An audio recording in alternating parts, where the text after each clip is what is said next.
샬롬. 헬로. 네, 잘 샬롬. 주무셨습니까? 네. 네, 네, 햇빛이 쫙 들어오는 게 멋있어 보이네요. 우리 기도하고 시작하겠습니다. 하나님, 하나님의 이름을 부를 수 있는 것이, 아버지라고 부를 수 있는 것이 얼마나 큰 영광이고 특권인지요.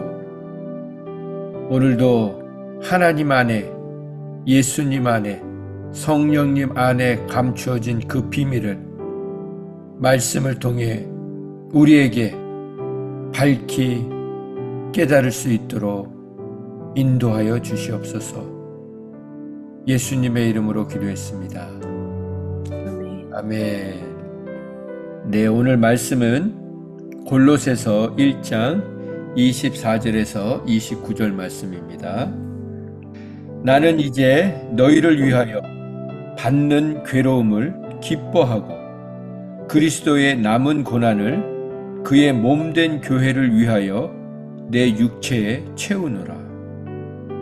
내가 교회의 일꾼 된 것은 하나님이 너희를 위하여 내게 주신 직분을 따라 하나님의 말씀을 이루려 함이니라. 이 비밀은 만세와 만대로부터 감추어졌던 것인데 이제는 그의 성도들에게 나타났고 하나님이 그들로 하여금 이 비밀의 영광이 이방인 가운데 얼마나 풍성한지를 알게 하려 하심이라. 이 비밀은 너희 안에 계신 그리스도니 곧 영광의 소망이니라. 우리가 그를 전파하여 각 사람을 권하고 모든 지혜로 각 사람을 가르침은 각 사람을 그리스도 안에서 완전한 자로 세우려 함이니 이를 위하여 나도 내 속에서 능력으로 역사하시는 이의 역사를 따라 힘을 다하여 수고하노라. 아멘. 말씀이 짧지만 너무나도 깊이 있고 중요하고 그래서 내용이 너무나도 많은 말씀들입니다. 그래서 이렇게 본문을 우리가 짧게 묵상하죠. 이 6구절을 보는데도 우리가 며칠을 봐도 다 깨달을 수 없는 보배와 같은 말씀이 이 안에 담겨 있습니다. 오늘도 하나님께서 이 보배를 우리에게 깨닫게 해주시는 은혜가 있기를 원합니다. 아멘. 네, 24절 말씀. 나는 이제 바울의 선언문처럼 시작이 됩니다. 나는 이제 이렇게 살겠습니다.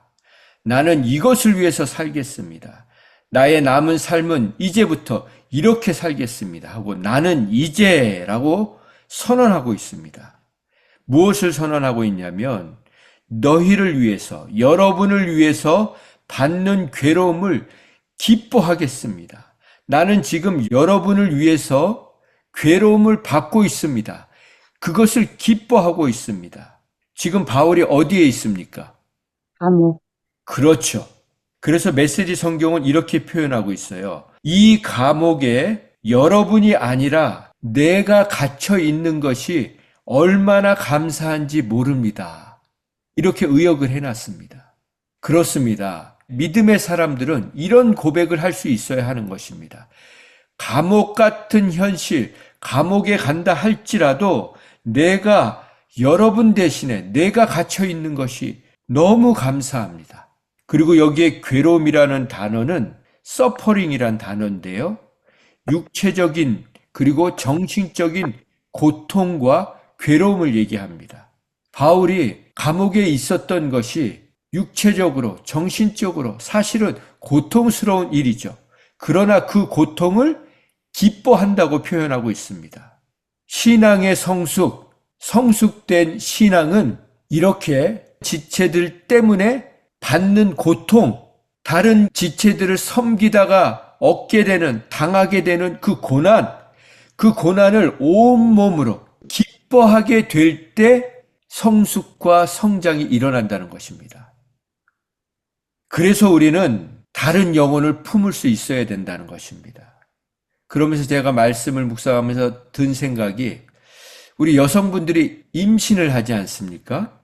임신을 하면 나이에 상관없이 일어나는 현상이 있습니다. 그 중에 하나가 모성애예요. 모성애. 모성애는 본능적으로 여성에게 발휘됩니다. 언제요? 생명을 잉태했을 때. 제 아내가 첫 아이를 임신했을 때가 23살이었거든요. 그때는 정말 어린 나이 아닙니까? 그런데 생명을 잉태하니까 모성애가 발휘되더라고요. 그리고 생명을 잉태하고 출산하고 육아를 하는 그 모든 과정을 통해서 진정한 엄마가 되어가는 것을 보게 되었습니다. 그러면서 또 든 생각은 왜 남자들이 그렇게 철이 안 들까?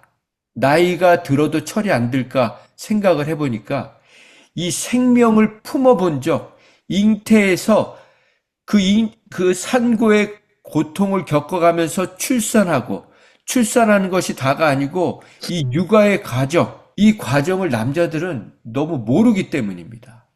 그래서 남자들이 철이 늦게 듭니다. 그래서 우리 아내 되신 분들은 남편이 철이 좀 안 든 것 같으면, 저도 아직 철이 덜 들었거든요. 그러면 그렇게 이해를 하시면 되겠습니다.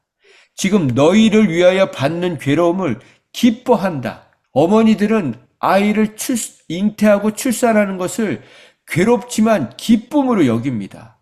영광으로, 특권으로 여기죠.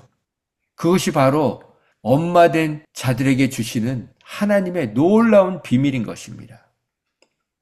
그 다음에 바울이 그리스도의 남은 고난을 그의 몸된 교회를 위하여 내 육체에 채우노라고 고백합니다. 제가 이거를 묵상하는데 깊이 묵상이 안 되더라고요. 그리스도의 남은 고난. 예수님은 지금 다 죽으셨는데, 이미 십자가에서 죽으시고 지금은 고난 받으시는 게 없는 것 같은데 남은 고난이 있다? 예수님께서 남겨두신 고난이 있다? 그런데 제가 묵상한 깊이는 이거였어요. 예수님의 남은 고난은 예수님을 아직도 찾지 않는 사람들, 예수님을 믿으면서도 여전히 예수님을 부인하면서 살아가는 사람들, 그 영혼들을 품어야 하는, 그리고 그 영혼들을 품고 거듭나도록 해야 하는 그 고통, 그 영혼을 향한 고난, 아픔이 바로 예수님께서 우리에게 남겨주신 고난, 고통이라는 생각을 해보았습니다. 그리고 그의 몸된, 예수님의 몸된 교회를 위해서 우리가 18절 말씀에 뭐라고 봤습니까? 그는 몸인 교회의 머리시니라. 교회의 머리가 예수님이라는 거죠. 그러면 몸은 누굽니까? 우리. 그렇죠. 우리가 몸이죠. 우리가 각 지체인 것이죠. 그래서 몸과 지체는 뗄 수 있습니까? 뗄 수 없습니까? 예수님이 이 인간들, 변하지 않는 인간들, 나 이제 포기하겠다고 목을 뚝 떼시면 예수님도 죽고 우리도 죽는 거예요. 그러니까 예수님과 우리는요, 뗄래야 뗄 수 없는 존재가 돼버린 거예요. 몸이 되어버린 거예요. 이렇게 떨어져 나가면 서로 죽을 수밖에 없는 그런 존재로 예수님이 우리를 묶어버리신 것입니다. 그 영혼들을 품어야 되는 그 아픔을 이제는 바울이 예수님, 이제는 그 고통, 아픔 내가 짊어질게요. 내가 품을게요. 하고 바울의 육체에 그 영혼들을 품고 있는다는 것입니다. 우리에게 가장 큰 고통은 무엇입니까? 사람들을 품는 거예요. 영혼들을 품는 거예요. 그게 가장 큰 고통입니다. 그러나 영혼들을 품는 것은 가장 큰 기쁨이고 가장 큰 영광이고 가장 큰 특권이라는 것입니다. 이게 바로 하나님이 오늘 우리에게 말씀하시는 것입니다. 그런데 여러분과 저는 지금 여러분의 육체를 무엇으로 채우고 계십니까? 예수님의 남은 고난, 예수님께서 남겨주신 고난으로 우리의 육체를 채우는 저와 여러분 되기 원합니다. 제가 그런 말씀 드린 적이 있죠. 한 영혼을 만나면, 한 사람을 만나면 태산을 만나는 것 같다고. 그러나 하나님은 이사야 45장 2절 말씀을 통해서 내가 너보다 앞서가서 산들을 평지로 만들겠다고 말씀하셨습니다. 하나님이 늘 우리보다 앞서 가셔서 우리가 그 영혼을 만나기 전에 그 영혼을 먼저 만나 주셔서 그 태산 같은 영혼을 평지같이 만들어 주시겠다는 것입니다. 우리는 그 잔치에, 그 놀라운 비밀에, 그 축복의 자리에 우리가 초청받아 있는 것 뿐입니다. 그러니까 우리가 누구를 만나도 그 자리에 예수님이 계시는 겁니다. 예수님이 하시는 것을 우리는 보는 것 뿐입니다. 그러니까 우리가 태산 같은 영혼을 보고 머리를 쥐어딸 필요가 없는 거예요. 아이고, 하나님, 저 영혼은 언제 변하겠습니까? 지금 천국 갈 날이 얼마 남지도 않았는데 하나님이 이렇게 고통과 고난을 통해서 지금 만나주시려고 하는데 하나님에 대해서는 전혀 관심도 없고 내 남은 인생 내 마음대로 그동안 누리지 못한 것 누리고 먹고 싶었던 것들 먹고 이렇게 그냥 육체에 그냥 이것저것 쌓으려고 하는 그런 영혼들을 보면서 그 영혼을 내가 얼마나 사랑하는지 너가 옆에서 보고 있으라고, 내가 이 영혼을 어떻게 변화시켜 가는지 너는 옆에서 보고만 있으라고 우리를 그 자리에 있게 하신 줄 믿으시기 바랍니다. 그러니까 중요한 건 뭐예요? 하나님이 있게 하신 그 자리를 우리가 박차고 떠나지 않는 거예요. 하나님이 맡겨주신 영혼들을 우리가 포기하지만 않으면 이 일은 하나님이 이루시는 것입니다. 그러니까 집 나가지 마시기 바랍니다. 아멘. 우리가 포기하지 않으면 하나님이 하십니다. 우리는 그냥 붙어 있기만 하면 되는 거예요. 이 있으라고 하신 자리, 섬기라고 한 영혼, 그 옆에 찰싹같이 붙어 있으면 하나님이 우리를 통해서 그 하나님의 은혜를 그 영혼에게 부어주실 줄 믿습니다. 자, 그 다음에 25절 말씀, 내가 교회의 일꾼 된 것은 하나님이 너희를 위하여 내게 주신 직분을 따라 하나님의 말씀을 이루려 함이라. 이 말씀을 묵상하면서 저는 목사잖아요. 그래서 저를 왜 하나님이 목사가 되게 하셨을까 생각을 해보니까요, 두 가지 이유가 있더라고요. 첫 번째는 제가 목사가 되지 않았으면 저는 모태신앙이면서도 평생 성경 한 장 읽지 않고 살 것을 하나님이 아셨던 거예요. 부끄러운 고백이지만 제가 목사가 돼서도 하루에 한 구절도 말씀을 안 묵상할 때가 있었거든요. 아니, 목사인 제가 이런데 성도님들이 성경을 펴서 읽는 게 그게 되겠습니까? 저랑 같이 신앙생활 하는 분들이 성경을 읽기나 하겠습니까? 펴보기나 하겠습니까? 그러니까 서로 묻지 않는 거예요. 목사님, 요즘 어떤 말씀에 은혜를 받으셨어요? 저도 안 묻는 거예요, 성도님들에게. 요즘 어떤 말씀을 묵상하고 계세요? 어떤 말씀 때문에 힘을 얻고 계세요? 서로 비밀이죠, 뭐. 이게 얼마나 불행입니까? 그래서 하나님이 저를요, 목사로 부르신 거예요. 두 번째로 왜 저를 목사가 되게 하셨냐 생각해 보니까 평생 벼랑 끝에 몰리기 전까지는 기도하지 않을 것을 너무나도 잘 아시니까 하나님이 저에게 기도할 일을 만들어 주시는 거예요. 벼랑 끝에 가야 하나님을 찾잖아요. 그래서 여러분, 목사에게 너무 많은 기대를 하지 마시기 바랍니다. 목사 보다가, 사역자 보다가 실족해가지고 하나님을 놓치는 사람들이 있지 않습니까? 목사가 뭐라고? 여러분, 정말 여러분 손에는 하나님의 말씀, 이 말씀, 천지를 지으신 말씀, 이 말씀 하나만 붙들려 있으면 됩니다. 그래서 말씀을 이루려 함이라. 하나님의 말씀을 이루려 함이라는 것은 무엇이냐면 하나님의 말씀을 남김없이 전하기 위해서 우리를 성도로 부르셨다는 것입니다. 구원해 주셨다는 것입니다.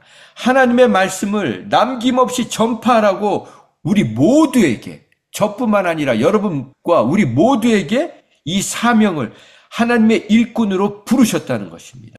그런데 하나님의 말씀을 전해야 되는 우리가, 하나님의 말씀을 믿는다는 우리가 도리어 하나님의 말씀을 전하는 장애물이 되고 걸림돌이 되고 있지는 않습니까? 그래서 우리는 늘 우리 자신을 이렇게 점검해야 되는 것입니다. 모든 일들, 우리에게 일어나는 모든 일들은 하나님의 말씀을 더 잘 전하기 위해서 각자에게 주시는 선물이라는 것입니다. 요한 집사님 지금 이 고통의 시간들을 겪고 계시지 않습니까? 그 고통의 시간을 겪게 하시는 이유는 단 한 가지, 집사님께서 하나님의 말씀을 더 잘 전하기 위해서 주신 선물이라는 것입니다. 아멘. 아멘, 아멘. 그것밖에 없는 것입니다. 26절 말씀. 이 비밀은 만세와 만대로부터 감춰졌던 것인데 이제는 그의 성도들에게 나타났고, 이 비밀이라는 것은 먼저 하나님의 말씀을 얘기합니다. 하나님의 말씀은 비밀입니다. 그리고 이 말씀, 이 비밀은 뭐냐면 뒤에도 나오지만 예수 그리스도를 얘기합니다. 하나님의 말씀은 오픈된 비밀입니다. 성경 산다고 누가 잡혀갑니까? 성경 읽는다고 누가 잡혀갑니까? 그런데 이 비밀이 뭐라고 되어 있냐면 영어 성경에는 미스테리로 되어 있어요. 미스테리. 미스테리의 뜻이 뭡니까? 신비한 비밀을 얘기하는 겁니다. 그런데 그 비밀을 이제는 그의 성도들에게 나타났다. 하나님은 하나님의 비밀을 아무에게나 드러내주지 않으십니다. 성도들, 하나님의 사람들에게만 나타내 주시고 보여주십니다. 그래서 성경은 하나님께서 영적인 눈을 열어주지 않으시면요, 100번을 읽던 1000번을 읽어도 깨닫지 못합니다. 아무리 박사학위가 10개, 20개, 100개, 1000개, 10,000개가 있어도 하나님의 말씀은 영의 눈을 열어주지 않으시면 깨닫지 못하는 거예요. 그런 사람이 누굽니까? 그 중에 한 명이 이 도울 선생이라는 사람이에요. 그분 보세요. 무슨 세계의 역사, 종교, 이 종교, 저 종교 다 아는 것 같은데 예수님을 몰라요. 말씀을 몰라요. 예수를 그냥 성자 중에 한 명으로 취급한다고요. 그게 뭐예요? 그 사람의 눈에 영의 눈을 안 띄워주신 거예요. 무슨 얘기입니까? 하나님은요, 교만한 마음으로 말씀을 읽는 사람, 대하는 사람에겐요, 이 영적인 비밀을 못 깨닫게 하시는 거예요. 그 가치를 열어서 보여주시지 않으시는 거예요.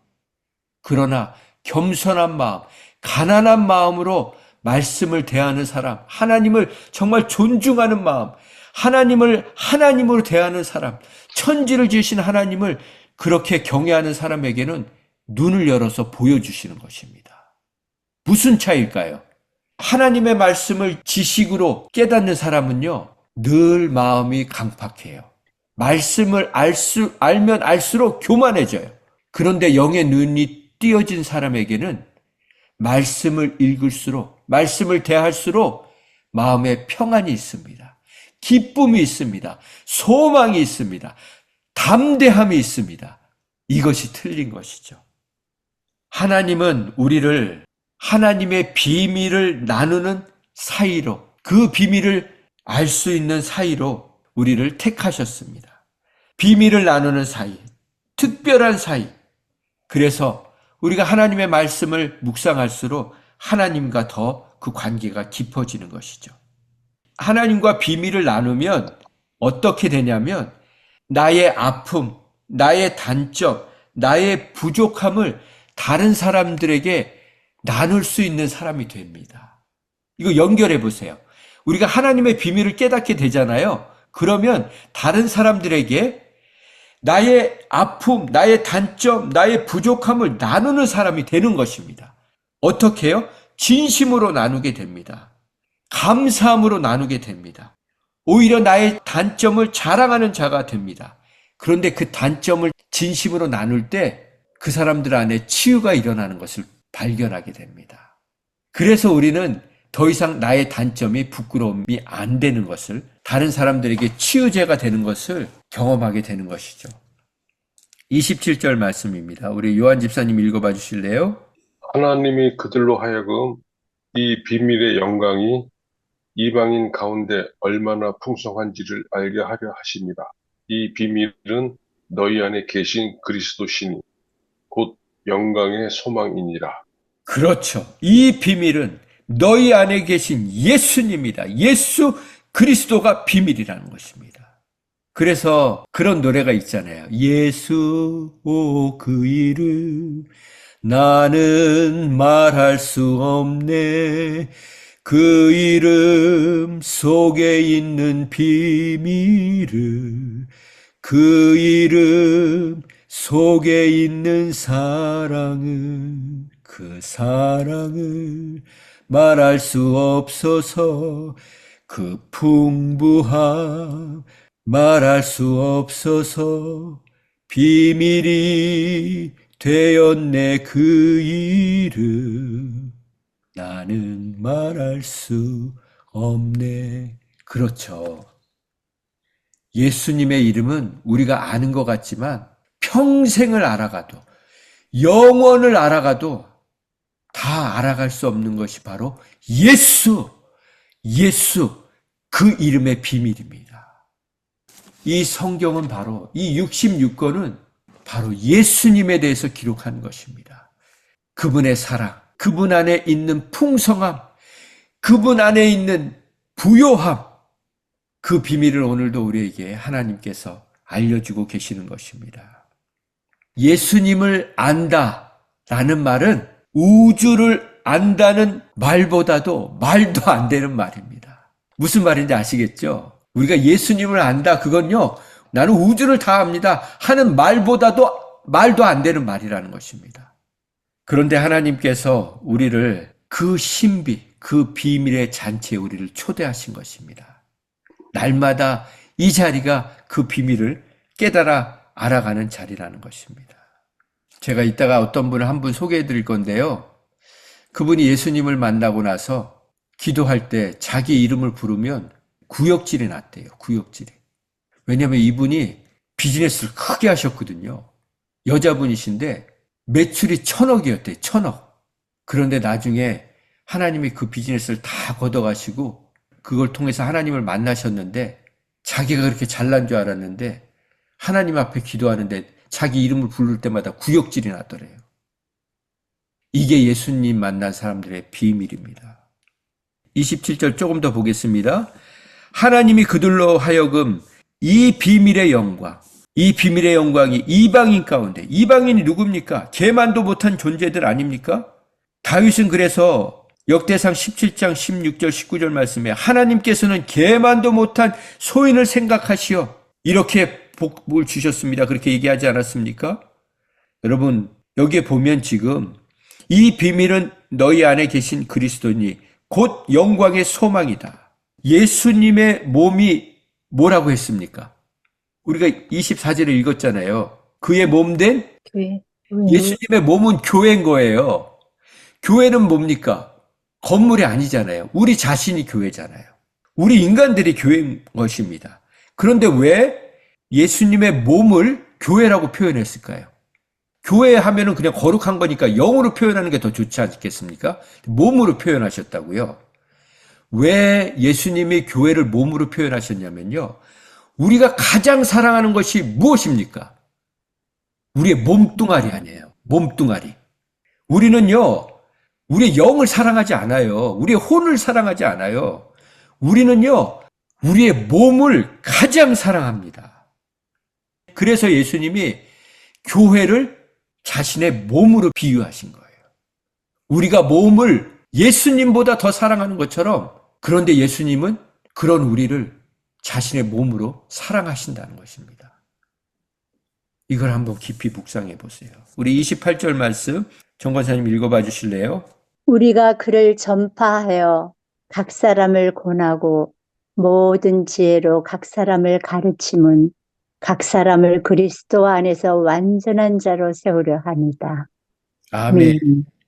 우리가 예수님을 전파하고 예수님을 각 사람에게 권하고 예수님을 모든 지혜로 깨닫게 하고 가르치게 하는 것은 그 한 사람 한 사람을 그리스도 안에서 완전한 자로 세우기 위함이다.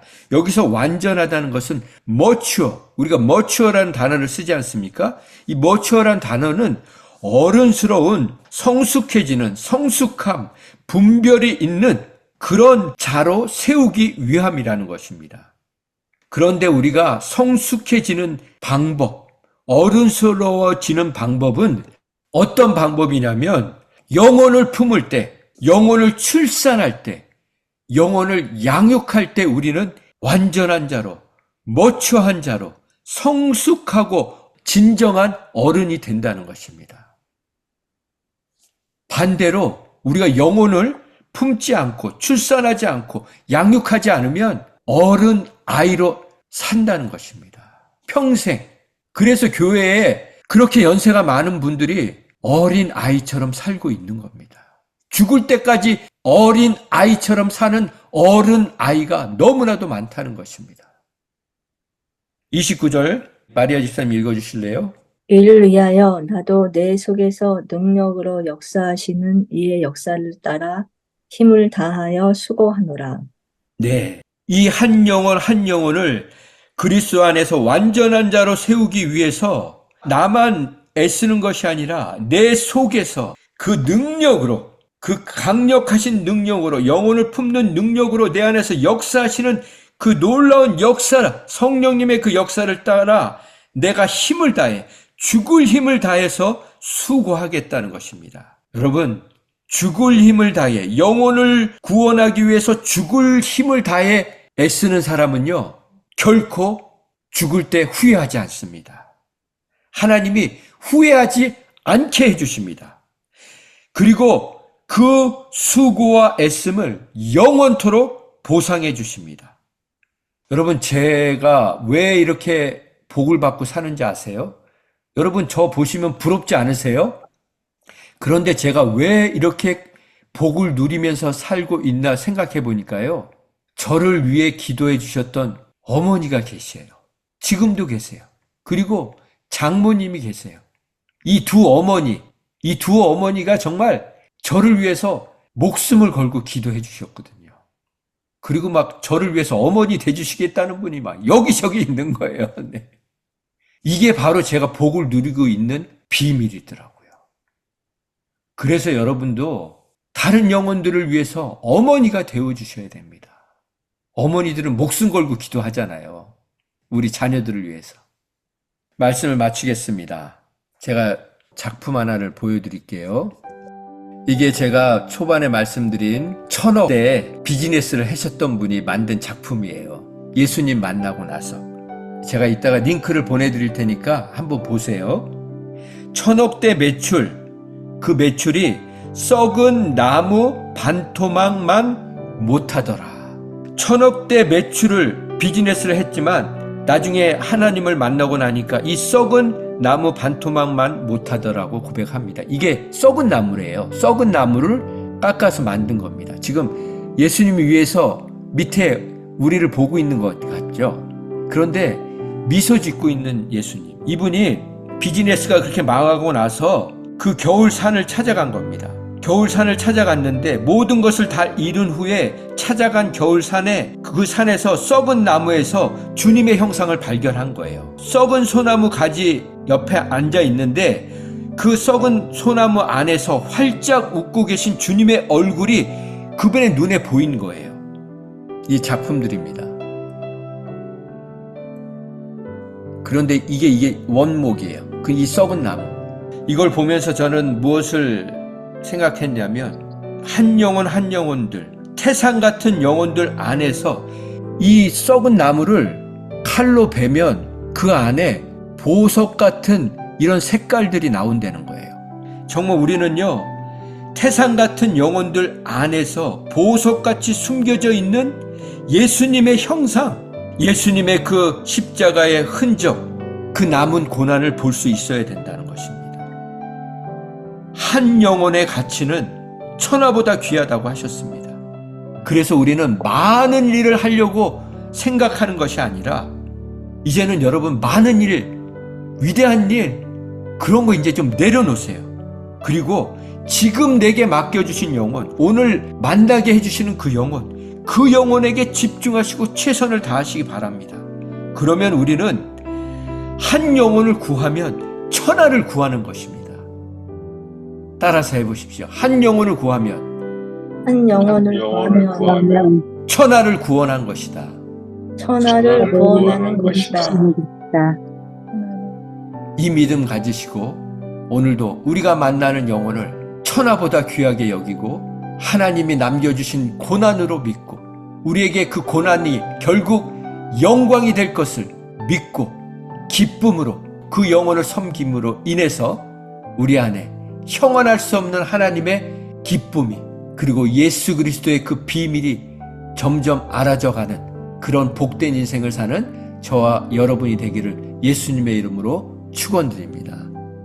아멘. 네. 기도하겠습니다. 하나님 감사합니다. 썩은 소나무 가지, 그 가지 안에서 활짝 웃고 계신 주님의 얼굴을 보게 해주신 것처럼 살아있으나 죽어있는 영혼들을 만날 때, 그 태산 같은 영혼들을 만날 때 그 안에 보석같이 숨겨져 있는 예수님의 흔적, 그 십자가의 흔적, 그 그리스도의 남은 고난을 기꺼이 짊어짐으로 인해 천하보다 귀한 한 영혼을 구원하는 일에 끝까지 힘을 다하여 수고하는 우리 모두가 되게 하여 주시옵소서. 그런 인생은 결코 후회하지 않는 인생으로 영원토록 보상해 주심을 굳게 믿고 오늘도 기쁨으로 영혼들을 품고 양육하게 하여 주시옵소서. 그렇게 살아가기로 작정한 심령 위에 지금부터 영원까지 함께 해주시기를 예수님의 거룩하신 이름으로 간절히 기도합니다. 아멘. 아멘.